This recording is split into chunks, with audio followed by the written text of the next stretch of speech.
17 май дар шаҳри Пекин дар доираи сафари давлатӣ асосгузори сулҳу ваҳдати миллӣ, пешвои миллат, президенти ҷумҳурии Тоҷикистон муҳтарам Эмомалӣ Раҳмон бо сарвазири шӯрои давлатии ҷумҳурии мардумии Чин Ли Цзян мулоқот анҷом доданд.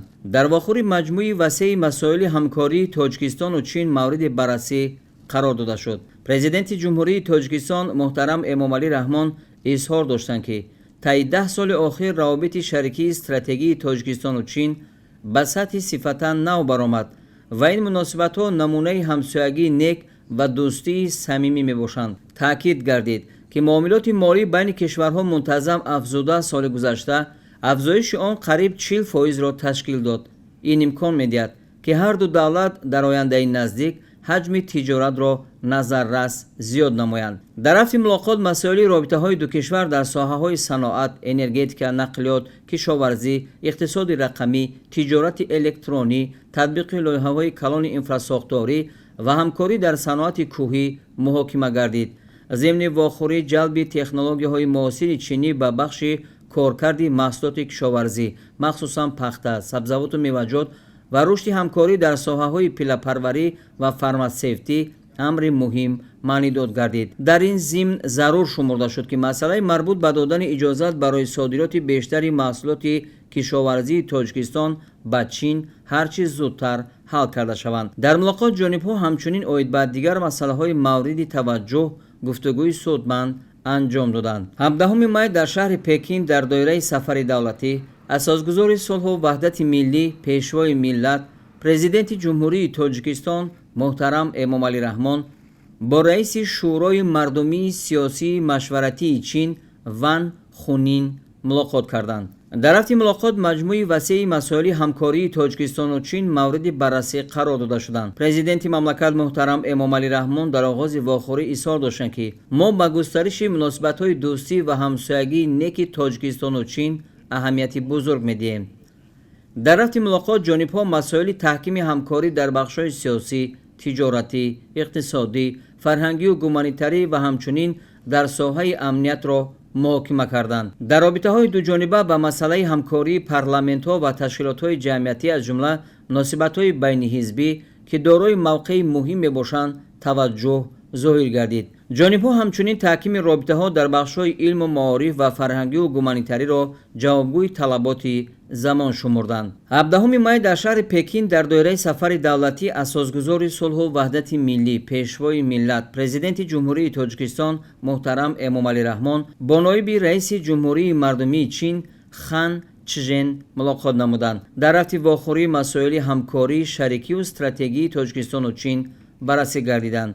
президенти мамлакат муҳтарам Эмомалӣ Раҳмон ба ҷониби Чин барои меҳмоннавозии анъанавӣ миннатдорӣ карда аз натиҷаҳои намоёни ҳамкорӣ дар соҳаҳои гуногун давоми 10 соли барқарор шудани муносибатҳои шарикию стратегӣ изҳори қаноатмандӣ намуданд. ҷонибҳо зимни суҳбат масоили татбиқи лоиҳаҳои калони инфрасохториро баррасӣ карда ҷиҳати рушди ҳамкории кишварҳо дар соҳаҳои нақлиёт, энергетика, саноат ва коркарди сарватҳои зеризаминӣ, кишоварзӣ, тиҷорати электронӣ, сармоягузорӣ изҳори ҳавасмандӣ намуданд.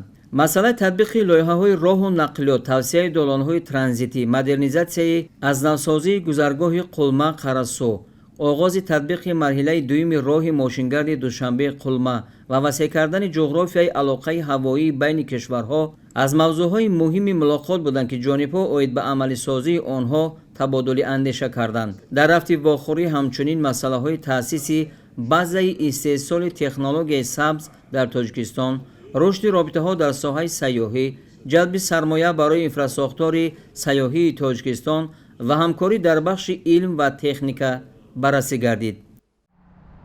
17 май дар шаҳри Пекин дар доираи сафари давлатӣ асосгузори сулҳу ваҳдати миллӣ, пешвои миллат, президенти ҷумҳурии Тоҷикистон муҳтарам Эмомалӣ Раҳмон бо президенти Бонки Осиёии сармоягузориҳои инфрасохторӣ Ҷин Лисун мулоқот карданд.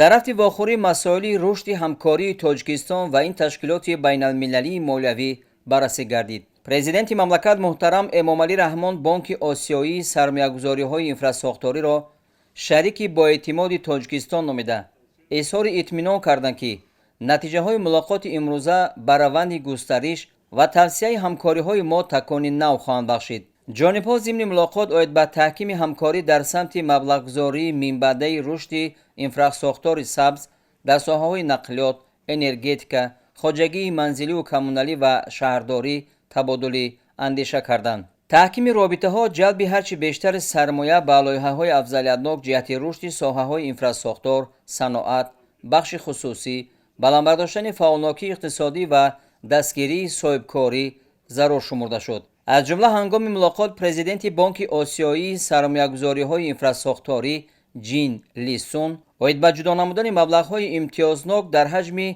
500 میلیون دلار آمریکایی برای تطبیق لایحه ساختمان نیروگاه برق آبی راغون اظهار نمود. اینچنین جانب‌ها مسئله‌های مبلغ‌گذاری، لایحه‌های کارکرد نهایی محصولات کشاورزی و کندنی‌های فایده‌ناک را از بخش‌های دیگری همکاری نامیده همزمان تاکید نمودند که در تاجیکستان برای عملی سازی آنها تمام امکان و ذخیره‌ها موجود است. در رفت ملاقات همچنین اوید به وضع گلوبالی تغییریابی اقلیم، نارسایی آب آشامیدنی، تأثیر این عامل‌ها به اقتصاد کشورها و تشبس‌های جهانی تاجیکستان اوید به آب و اقلیم و حفظ پریخ‌ها گفتگوی سودمند صورت گرفت. نیمه دوم روز 17 می اساسگزار صلح و وحدت ملی پیشوای ملت پرزیدنت جمهوری تاجیکستان محترم امامعلی رحمان با مقصد ادامه سفر دولتی در جمهوری مردمی چین و اشتراک در همایش یکم سمیت آسیای مرکزی و چین به شهر سیئان تشریف آوردند. در فرودگاه بین المللی شهر سیئان پرزیدنت مملکت محترم امامعلی رحمان را نمایندگان والامقام کشور میزبان گرم و صمیمی استقبال گرفتند.